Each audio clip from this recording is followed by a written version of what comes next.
Cosa vedranno i cittadini nella fase 2 a Trevignano?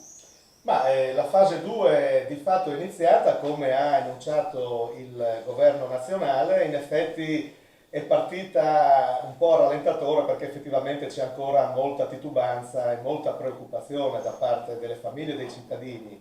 È chiaro che la situazione è decisamente migliorata. Per quanto riguarda il nostro comune di Trivignano Dinese abbiamo avuto solo un caso, devo dire, di contagio e alcuni casi di quarantena che rientrano in realtà di persone che provenivano dall'estero e quindi sono rientrate nelle proprie famiglie.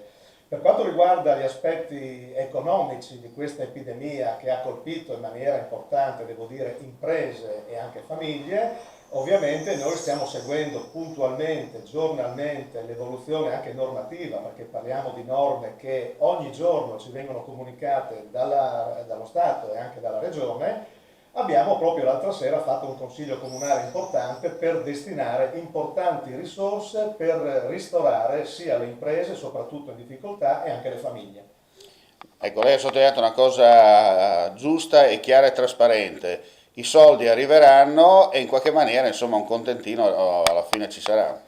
Direi di sì, noi ci siamo impegnati a fondo grazie anche a questa rinegoziazione che la Cassa Depositi e Prestiti, ma anche il credito sportivo e anche il MEF hanno dato in disponibilità appunto ai comuni, ovvero attraverso questa importante manovra di ricostruzione e di rinegoziazione del debito abbiamo messo a disposizione oltre 26.000 euro a favore di imprese e cittadini del territorio comunale di Trivignano Dinese. In più, per quanto riguarda la famigerata Tari, ovvero la tassa rifiuti, che è ancora in fase di studio, di evoluzione per quanto riguarda l'ente di vigilanza che è questo ARERA nazionale, anche lì metteremo a disposizione importanti risorse insieme alla Regione che comparteciperà per il 50% a ristoro sempre delle attività che sono rimaste chiuse. Per concludere, una goccia nel mare, ma sempre utile.